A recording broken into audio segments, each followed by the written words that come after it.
Welcome back to Brazil Crypto Report. Today I'm joined by Gino Matos, who's a journalist at Crypto Briefing and the host of the Papo de Pelicano podcast.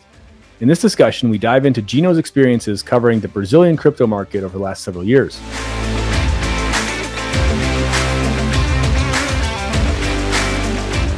All right, so I'm here today with Gino Matos, who's a journalist at Crypto Briefing, and he's also the host of the Papo Pelicano podcast. Gino, it's great to have you on the show. Thanks for having me, and Javi as well, my cat. He's here, with us. Okay. All right. Hey, two guests for the price of one, so we'll take it. But anyway, yeah, great to have you on the show here. I've been following your work for a long time. It's really great to have you, and would love to just kind of kick off with you giving an introduction to yourself and your journey into Web3 and crypto and what you're working on now. Sure. My name is Gino Matos. I'm a journalist covering crypto for the past 6 years. I started in small websites with just translation job. That's how I got into crypto, because I'm graduated on law school back in 2017. So I didn't want to be a lawyer and started chasing stuff. I traveled to the south of the country, where the tourism area is booming. Like Gramado, it's a famous city in the south of the country. I lived there for 6 months. I studied tourism and just to work in that area, but it didn't work out because my family was still here in Rio, the state I live in. So I came back, and I was still a little bit lost, and I was keeping track of Bitcoin, because back in 2017 it was all over the news, Bitcoin exploding. And a friend of mine, who was investing in Bitcoin, he was translating articles for a small website, but it was a part-time job for him, and he already had a full-time job. So he said, "Oh, it's getting too much for me, and English, I don't know. I always have to use Google Translator, and it takes even more time. So, are you interested?" And I was sure. I wasn't doing nothing back then, so I just started translating articles. And after a few months, I was confident enough to write articles of my own, covering development. Back then, we didn't have much to talk about, just basic Ethereum stuff, Bitcoin stuff, a few movements in the market, because the market was crashing. This was already 2018, so it was not really the market wasn't really good. We were starting a bear market, so I was just grasping crypto back then and studying economy and studying crypto. And then I started writing articles of my own and started climbing the website. So I went into CriptoFacil, and I learned a lot from them, mostly for their previous editor-in-chief, called Amanda. She helped me a lot to get into journalism, because I had the basics, but she since she was from traditional journalism, she gave me the directions, right? So after being a journalist there, I just became their editor-in-chief for almost 2 years. And then I did a branded content area for Mercado Bitcoin, a Brazilian exchange in Bloomberg Linea. I covered the news for them there. And then I went to CoinTelegraph Brasil, which is a fun story. When I was in CriptoFacil, they were merging, but nobody knew it yet. And CoinTelegraph Brasil approached me and tried to poach me. And they made a law, that they made an agreement that one website couldn't poach journalists from another. So I was supposed to be on CoinTelegraph Brasil since 2019 or so. And then 2 years ago, I went to CoinTelegraph Brasil, stayed with them for a year and a half, and now I'm on Crypto Briefing, which is very different to me because I always did most of Brazilian coverage, right? I love the Brazilian market. I love what we build here. I think blockchain and crypto make a lot of sense for Latin America and Brazil specifically. So yeah, it's kind of different, and I'm loving the challenges because I have to adapt to global coverage and English coverage because it's kind of different. English is a more objective language. In Brazil, we have a lot of ways to say the same thing, and in English, you have to go straight to the point. So I'm still trying well, to optimize it. As a Portuguese learner, I'm still struggling with that very Yeah. quite a lot. But yeah, I totally hear you. And that was one of the questions I wanted to ask you actually to kind of kick things off is what that transition has been like, going from focusing mainly on kind of Brazilian market coverage. And I was kind of sad to see you leave because I was like, oh man, he's like one of my main sources for information. But how does that go now that you're covering more just like the market, the crypto industry more broadly? How has that transition been? Well, to be completely honest, I'm a little sad still because I can't dedicate full time to Brazilian market. Like I said, I really like what we do here, and I like to give space for Brazilian builders and Latin America builders as well to go to the press and talk about what they're building, right? And I'm still still sad to leave and move to a more global coverage, but it's aside from that, it's been awesome because I get the chance to talk to a lot of international sources and people I always admired from afar, and now I have the chance to talk to them and use them as sources. And yeah, that's been the largest upside from moving from Brazilian coverage to global coverage. But for what viewers what they like to read and stuff, I think it's kind of the same stuff. Like always the price articles about meme coin going up 500%. It's always the articles with the most views, and people don't like too much the development stuff. So we try to balance because you can just talk about prices and prices and prices because it gets too silly, right? So we have to balance this, just like I did in Brazil. I'm doing that on global coverage.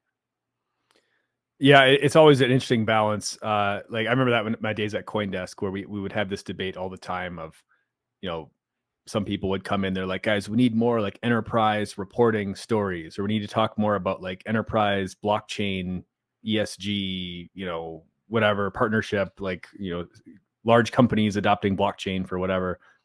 Or, but like, then, we would write these stories and then they would get like no traffic at all. And then the story about like, oh, like Dogecoin went up like 20% gets like, 100x the traffic of as this story that we spent, like we labored over to try to, this like IBM ESG blockchain story or something that, and it was like, yeah, like nobody cares.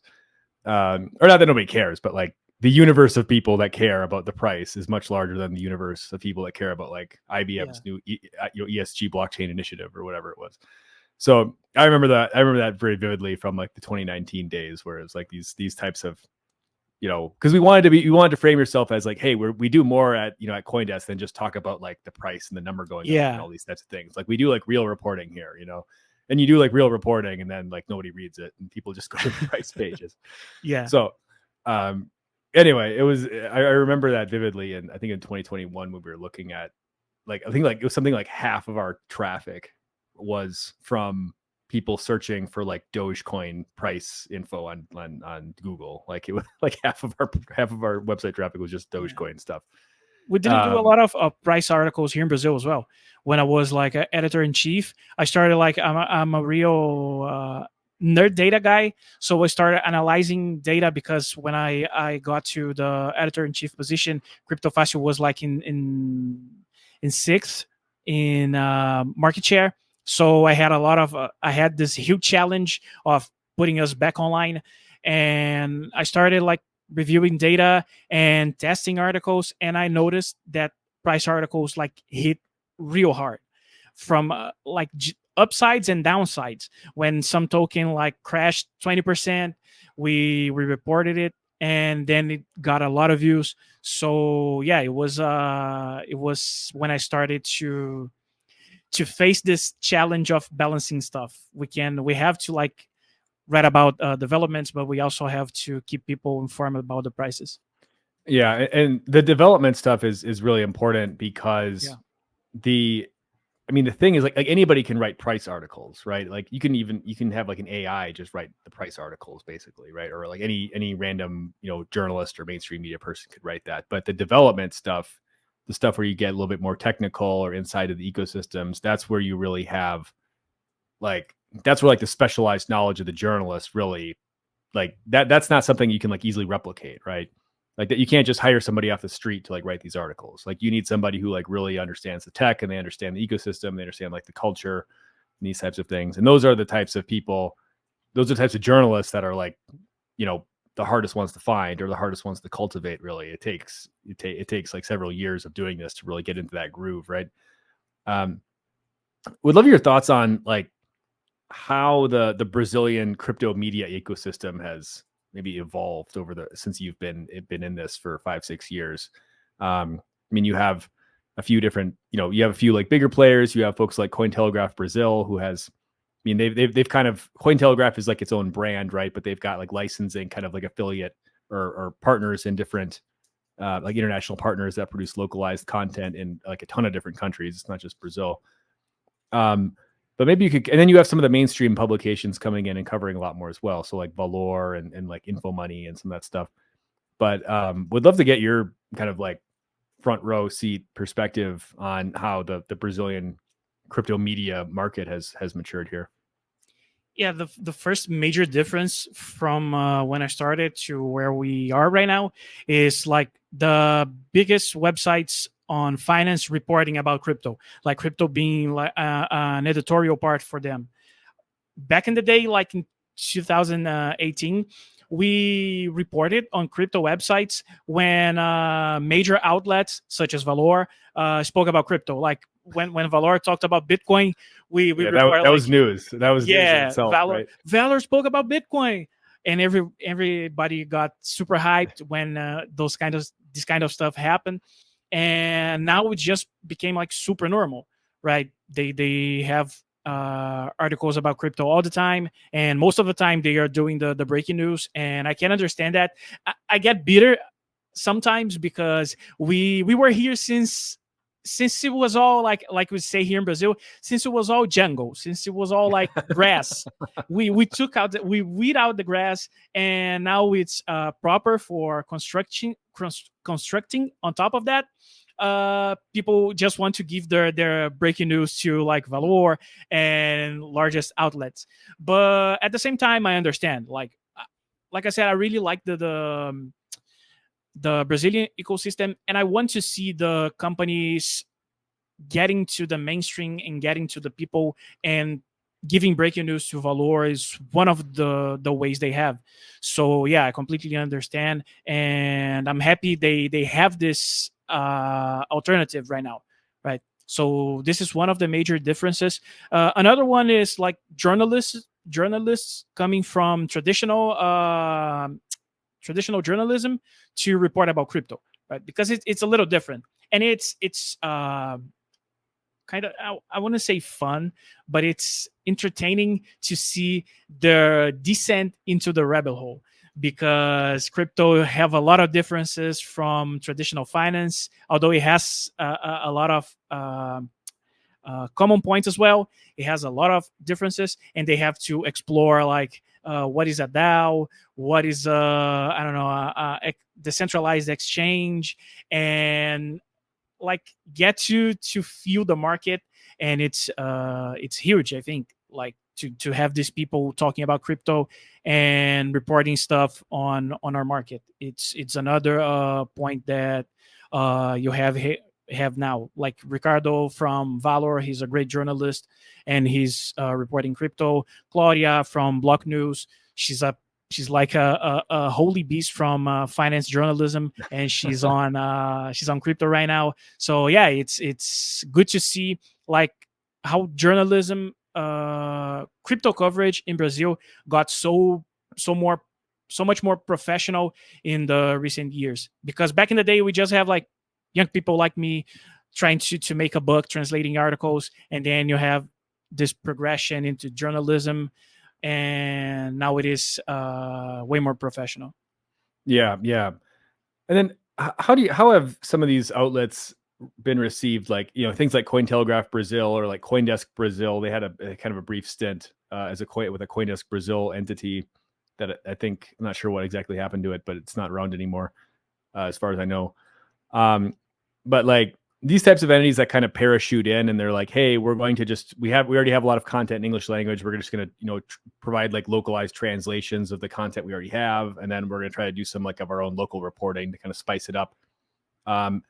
Has this model like really landed in the Brazil market? Do you think, is this something that people like really take seriously, or they like it, or do they prefer to get their, would people prefer to get their news or to be featured in like more of like a local, like homegrown thing, like either like a Valor or like mainstream, or maybe even something like a Portal do Bitcoin, where it's more of like a localized, or even a CriptoFacil or something where it's like a localized, it's like a local Brazilian site. Yeah, it didn't land. The websites which we've wanted to stay here in Brazil, they had to like have a local newsroom to cover specific stuff from Brazil. Back in the day when I started in crypto journalism, CoinTelegraph had like one journalist to cover a few stuff in Brazil, like rarely. He just more managed translations and stuff and content frequency. And the same guy, he's in exam now. It's Gabriel.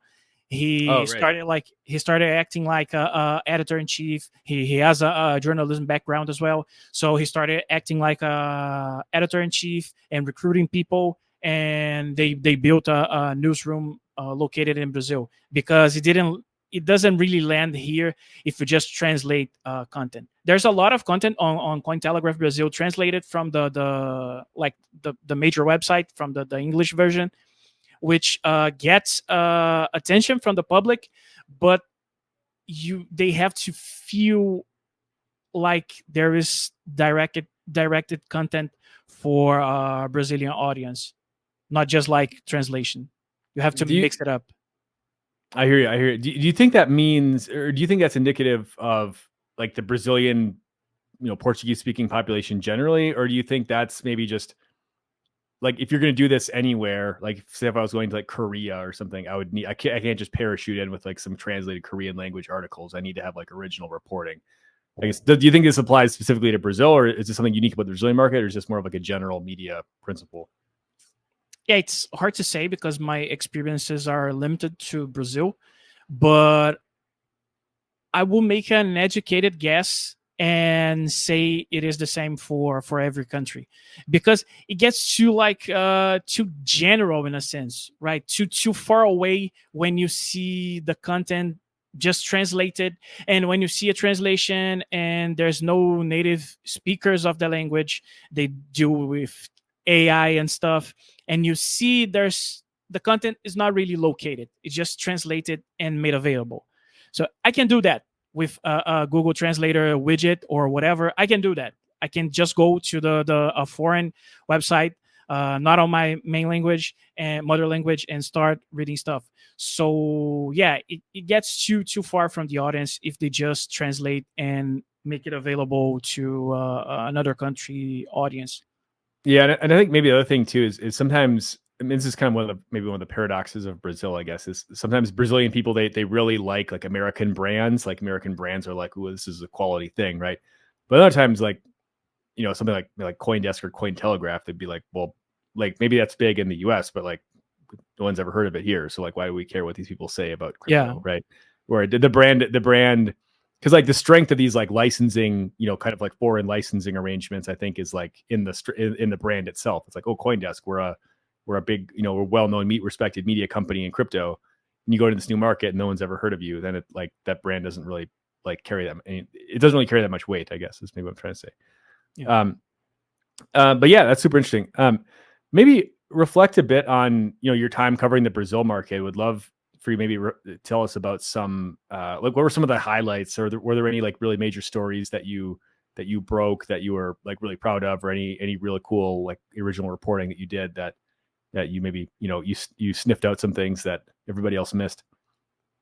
Yeah, on my journey in my journalism journey, I'll focus on Cointelegraph because my memory is not that good, and I'll focus on more recent stuff. But some articles I'm proud of are like the constant coverages about reports, because no one in Brazil was doing, and people started doing because they saw Cointelegraph doing, like the IRS reports on people trading crypto in Brazil. It was always treated like, oh, it's just the IRS, and they are reporting what people report for them. They are not like really covering the like the reality of the market, like with full numbers. But it's important still, right? Because it gives you at least a view on a market with the information that is available for everyone. So I started reporting, and I started like drawing how stable coins are really big in Brazil, and Tether, USDT, right? And I started doing that back on 2022, since I started on Cointelegraph at Q4 in 2022. And since then, people started like keeping track of those reports, and we saw like someone from Estadão doing an article, and Paulo Arduino retweeting it. And it was really cool to see how people got to cover those reports because we started it. And like RWA reports as well, there is a catch in there in RWA between you and me. Now, the audience, you should cover years now, but between you and me, it was a little tricky to do it because I had to go with what companies reported, right? And by checking their smart contracts and token issuance, it wasn't like for a few of them companies, like for a few of them RWA tokenizing companies, it wasn't like the actual numbers. They over reported, right? They made like 5 million in emissions, but they reported like 10, 11 million. I won't say which one, but in 1 month there was a company that traded like 200,000 reais in RWA tokens, but they reported 11 million. So it's like Pretty big 50, difference. yeah, it's 50 times, close to 50 times.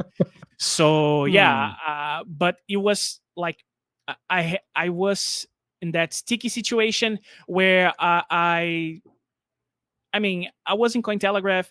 I reported all those like Ponzi schemes in Brazil. I went through all that. I received death threats. I received like lawsuits and stuff, and I was tired. Right, I was more in a peaceful coverage part of my life. So I didn't want any trouble. So yeah, I'll just go with your numbers. It's okay.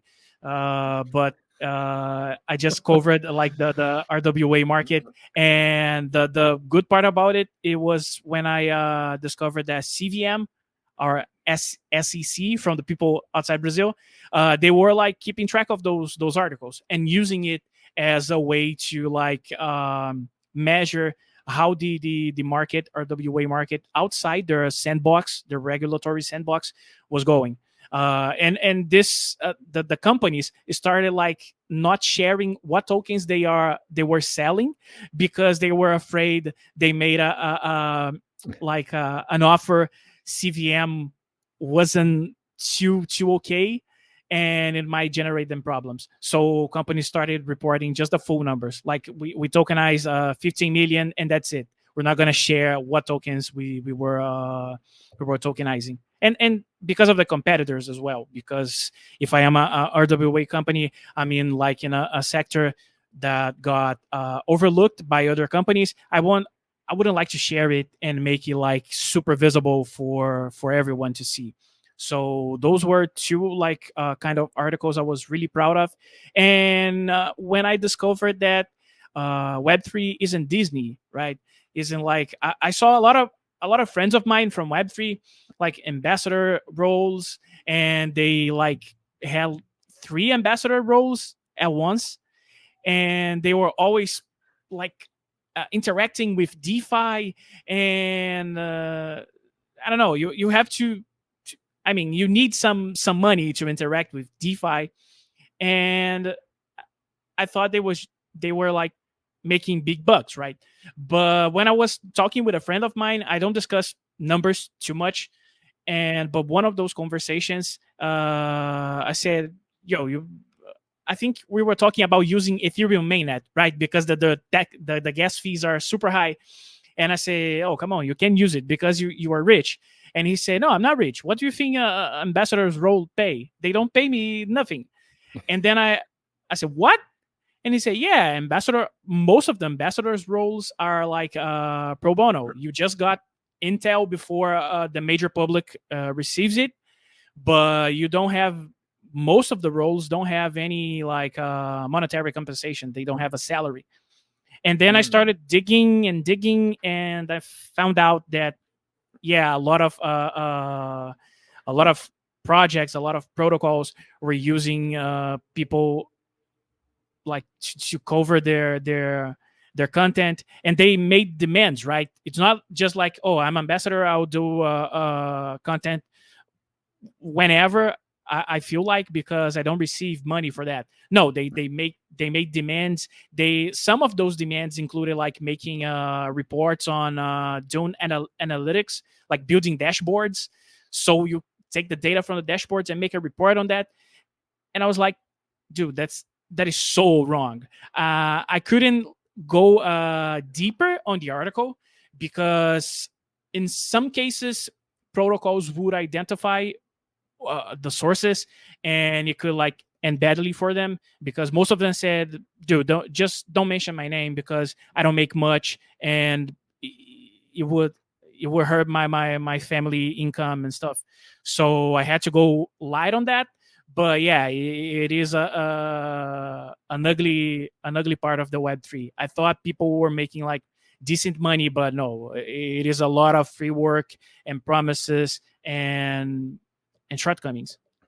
This is super interesting, and I feel like it's relevant to maybe like dive into this a little more deep in depth, because this is one of these areas where I've always had a lot of questions about, where yeah, like what are these ambassadors like? You see these people who are ambassadors, like you see these guys who are like they're like stacking ambassador jobs basically for like even sometimes for like competing protocols also, which is kind of funny.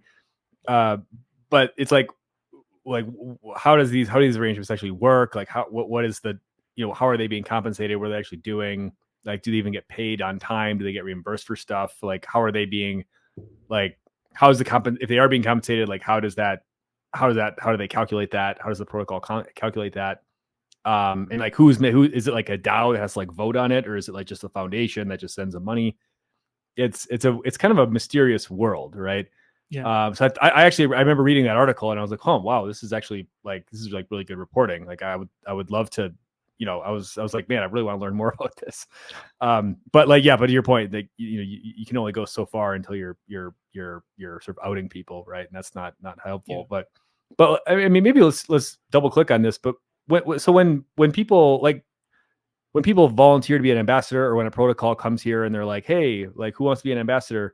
Like, what does that initial like promise or that initial agreement usually look like? Is it just like, hey, you write some blog posts and do some content for us, and then we'll pay you something? Or like, we might pay you something in the future, or we might, like, how does this arrangement normally work? It always comes with a payment promise, right? It's like, oh, we are small right now, but if you are a really good ambassador and spread the word about us, we'll like have money, we'll have investment from VCs, and you'll get tokens and you'll get rich and yada, yada, yada. So it always starts with that, always with promises. It's never like, well, the ambassador role is there if you want to build a name, but we won't pay you anything, it's up to you. It's never like that. It's always with promises of things will get better and you will get paid. So this is the major model for ambassadors roles. But you also have like the one which is, well, you can write and you can submit a proposal for tipping on our DAO, right? You do your work and then you ask people from governance to pay you for that, right? You ask like, I don't know, $300 $400, whatever you think is fair. But there are two problems on that. First one, people don't really respect this kind of work. People in the governance don't really respect this kind of work, and they think you should do it for free because most of them they have a lot of money, right? They invested in the token early and they are in crypto early and they made a lot of money. They are detached from our reality. They live in another reality where their life is set. So they don't respect this kind of work too much and they don't want to pay, and proposals always get like refused. And there's this second scenario where the DAO is controlled by the protocol owners, let's say, quote unquote owners. They are not owners, but they own the majority of tokens and consequently the majority of the voting power. So they reject the proposal. So yeah, most of my friends that work in this model asking for grants on DAOs, they report that it is really, really, really hard to get grants from a few DAOs, especially if you were Brazilian, because people think since you are not like in their oversight from people in the US, it's difficult to oversight what you were doing in Brazil. So they tend to refuse when you ask for grants. Interesting. So it's like a question of how do you frame this? Like they don't, like, it's not necessarily that they're like, oh, we don't value what you're doing, but they're like, we don't see like why this is important enough to, Yeah. and plus we don't have enough like enough assurance that like what you're doing is real, and we can't really like oversee you because you're in a different place, different language, whatever. Yeah. So they're like, well, it's just this has potential of being messy. So it's just easier to just like reject this than approve it and then deal with the mess later, essentially.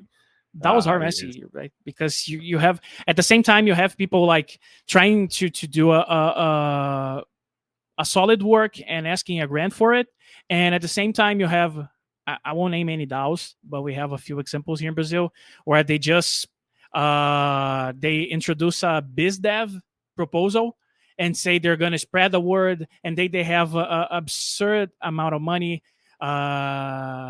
with them, and they just like travel and do drugs and drink and have the time of their life, and with this subterfuge of, oh, I'm doing biz dev, I'm connecting with people, but in reality people are just like in events and living the time of their life without doing actual work. Okay, so you have this weird situation here where the people who are just traveling around doing drugs are getting funded, but the people that are trying to do real work are like getting denied funding, basically. Yeah, and asking a significantly smaller amount of money for that, right, for doing right. a decent job.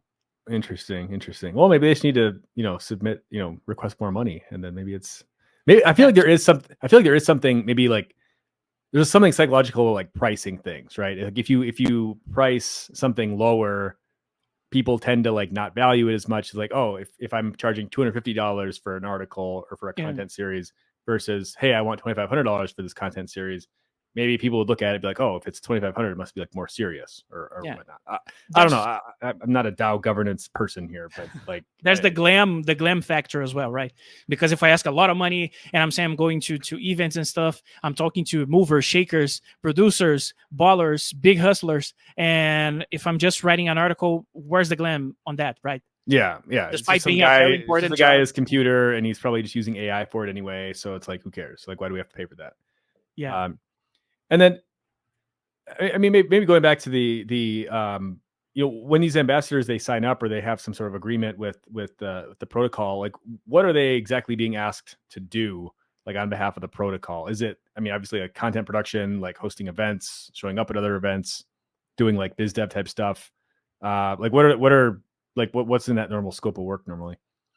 Yeah, it depends on like the protocols. There is some protocols they go to like the maximum level of being a douche, where they ask people to attend events without covering any of the expenses.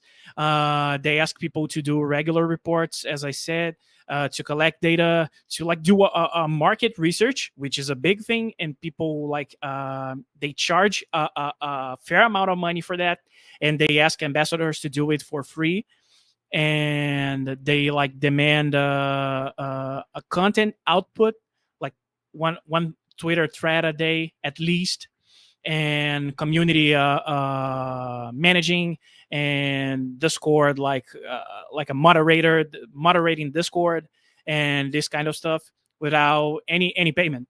So we have these kinds of protocols, and we have other amount of protocols where they are a little less douche. They don't demand you cover events, but they're still demanding content output, a minimum output, and you have to like cover it. Otherwise, you are like thrown out of the ambassador program, right? And people might ask, well, is this like Stockholm syndrome, where people don't pay you and demand you stuff and you just stick with them? But it's the promise, right? Because you have to see it with Brazilian perspective. Here in Brazil, a dollar is 5 reais, and our minimum wage is like $200, $250. It is a small amount for a protocol to pay. $250 are nothing. But in Brazil, you per month, right? That's the minimum salary. Yeah. So you receive it in Brazil, it is like the minimum wage, what is nothing compared in dollars. So people start making maths. Oh, so they will like pay me $500 at least, and I receive two minimum wage salaries, and people start to like to draw their dreams on top of that, because it is a seductive offer. But in the end, you have all this, how can I say, you have this mentality, this coach mentality, where you have to be like to push it to the limit, to do stuff, to be an overachiever, to be like, oh, sometimes you have to work 58 hours a week without a salary so you can be here where I am with this plane, with these models and these cars. But in reality, like, life is shitty as hell, and you shouldn't like work for free based on a promise. But people just I don't know, people just want to live happy and stable lives, and they're willing to sacrifice their workforce for that. I guess, I'm of two minds on this. I mean, I do think like the ambassador kind of the model of having of like decentralizing your marketing, essentially using these ambassador programs, generally like makes sense, right? I think it's, when done effectively, it can be super good.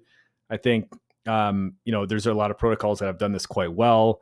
Even just looking at like what Solana is doing, and then, I mean, maybe what their whole super team thing is maybe a bit more top down. It's not necessarily, I mean, I don't really understand how exactly they're structured, but they have a team that's kind of going around hosting all these events and doing content and hackathons and stuff.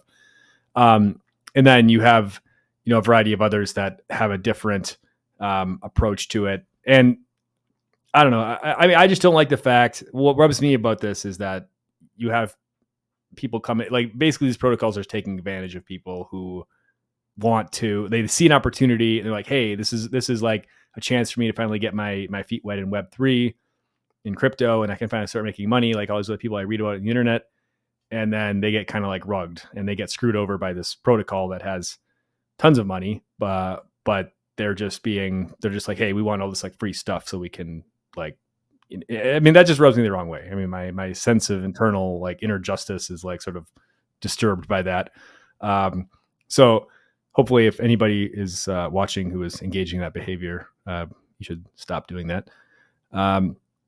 But anyway, I mean, but I appreciate you kind of digging into this because it is an important issue, and it is something that's probably happening in other parts of the world too, where these like ambassador programs, where people kind of enter into these ambassador programs with the same type of, maybe like reasons that a Brazilian might. So I'm sure this probably is not just a localized thing. So I'm appreciative that you took time to dive into that. Maybe a couple minutes left here, but maybe we can just chat about like what you're really excited about at the moment, like what you're focusing on. And also like what I know you have your podcast as well, in addition to doing crypto briefing. And I know you just had, Paulo Arduino on. I think you had Costa on. You guys were talking about airdrop stuff. Maybe talk a bit about what you're just like personally really interested in right now in the crypto world. Right now, I'm really hyped for the Bitcoin halving, and the not really the halving, but what we are about to see after that, the runes protocol, a lot of meme coins on Bitcoin, a lot of decentralized applications on top of Bitcoin, the BTC Fi, what we call it, the Bitcoin finance ecosystem, which is something I'm very hyped. And like to see Bitcoin as the infrastructure for dApps. This is something very large for the ecosystem as a whole, because Bitcoin is the most secure blockchain. It is the biggest crypto in market cap, and but it is a lot of money that it doesn't flow, right? You buy Bitcoin and you hold, and that's it. Sometimes you can use your Bitcoin to bridge to another blockchain, but it's too risky because bridges, they lock your money and they can get hacked, and you can lose your Bitcoin. Something that happened many times. So yeah, I'm really hyped to see those Bitcoins flowing and being used to stuff to speculate, and for people to like get income by making yield strategies on top of those applications. So I'm really hyped to see the rooms and this BTC Fi ecosystem. I'm hyped to see a development on meme coins, because since I read this article by Legion, she's the co-founder of Variant Fund. She made an article that meme coins are the new go-to-market strategy, and it stuck with me, because it really is. People build meme coins and they form communities around it. They form applications around it. I mean, Barachain received today. We are recording. I'm just like snitching on you right now. We're recording on April April 12th. So Barachain just received 100 million in investment, and it came from a meme, from a NFT collection of a bear, Smokey the bear, and people misspelled the bear, so became the Beara. And then this formed a strong community, and it became a blockchain, like a solid blockchain with a lot of investments. So yeah, memes are like the go-to market strategy on crypto right now, and I'm really hyped to see how how this can change the way people approach crypto, because meme coins are already I wouldn't say disturbing, but they are changing the way money flows on crypto on cycles, because it was a textbook, right?